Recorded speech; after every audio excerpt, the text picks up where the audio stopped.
Vjerojatno u ormaru i sami imate višak odjevnih predmeta s kojima ne znate što biste učinili. U Čakovcu imaju rješenje. Mala socijalna zadruga koja reciklira odjeću pokazuje nam kako su svi na dobitku. Oni koji su se nepotrebne odjeće riješili, na korist onima kojima je to otvorilo put prema radnom mjestu.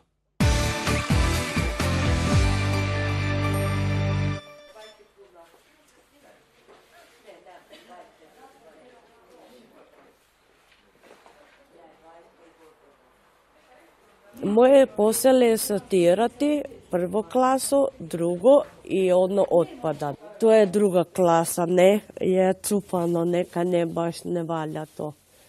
Ovo bi moglo iti prvo klaso, a ovo pak je pamuk. To režem pamučno ove krpe. Dajte još. Koliko ima sad?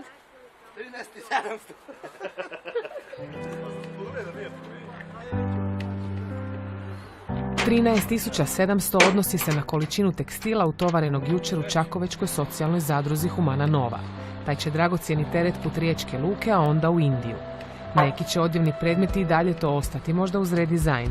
Neki će postati krpe ili izolacijsko sredstvo u industriji. A dio tekstila koji ovdje nazivaju neupotrebljivim iskoristit će se za izradu konca, također u Indiji. I onda opet sve iz početka. Mislim, ako gledam samo sebe, imam nekoliko majici koje ću možda nositi na jesen, ali bojim se da neću.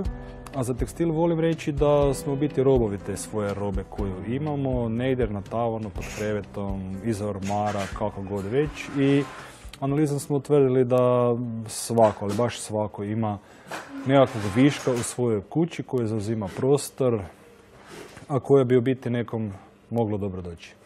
Govori to upravitelj socijalne zadruge koja je dosad skupila više od 300 tona odjeće i obuće i baš ni 1 kilogram nije završio na otpadu. Sortiranje, ponovno iskorištavanje i recikliranje tekstila donosi i ekonomsku i ekološku dobit. Odjeća se sakuplja direktnim donacijama građana u naše skladište svakodnevno. Sakuplja se također putem kontejnera, 10 komada koji je postavljeno na području Međimurske županije. Socijalna zadruga Humana Nova dio je AKT grupe, konzorcija za samoodrživu lokalnu zajednicu i predstavlja jedno drukčije poduzetništvo. Svaki drugi ponedjeljak u 7 sati ujutro imamo organiziran zajednički doručak. Uglavnom, to je nekakvih sat vremena koje ulazi u radni dan i što smatramo da će s vremenom svako doprinijeti da se ljudi osjećaju tu i pošteniji i bolji jedni prema drugima i tako dalje. Loptanje, to je jedna vrst relaksacije i odmora koju koristimo oko 1 sat i par minuta se loptamo po šivoni i na taj način pustimo mislimo malo da odlutaju, odnosno da se malo nasmijemo. U šivaonici Humane Nove šiju se vrećice od žutice i kepera. Rade papuče, torbice, majice, obavljaju se usluge šivanja. Među 13 zaposlenih 4 su osobe s invaliditetom, 1 pripadnica nacionalne manjine, 6 dugotrajno nezaposlenih starijih žena i 1 dugotrajno nezaposlena mlada majka. Sve su to takozvani teško zapošljivi ljudi. Socijalno poduzetništvo koncept je kojim se pojednostavljeno uz stjecanje profita nastoji pomoći najranjivijim skupinama društva.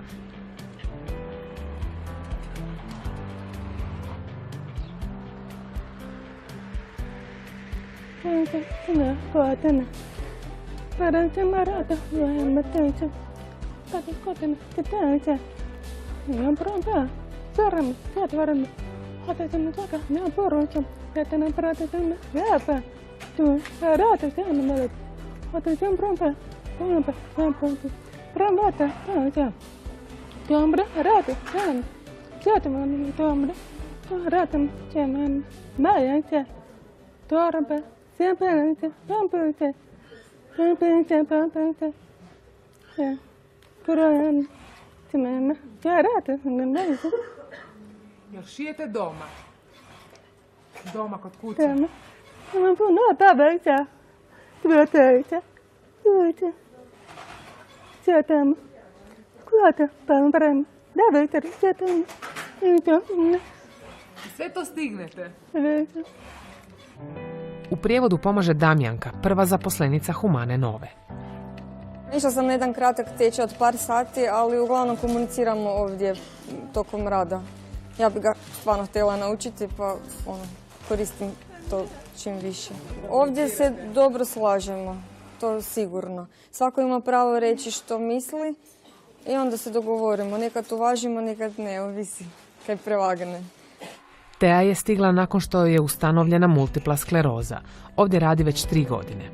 S tek dobivanom dijagnozom i nakon poroda ja nisam ni znala koliko mogu i što mogu i završila sam u mirovini, ali nakon što sam započela i sa liječenjem, nakon toga ja sam se osjećala više sposobnom i raditi. Najbitnija stvar je to što ja to njima mogu reći, ja se danas tak i tak osjećam, nije mi dobro, to i to mi je i onda oni pokažu razumijevanje za to. I zato je važno da svi sve znaju raditi i svatko može uskočiti na mjesto onog drugog u danima odmora, oporavka, rehabilitacije, bolovanja. Tako to funkcionira u Humani Novoj, možda malom, ali važnom kotačiću u rješavanju velikih društvenih problema.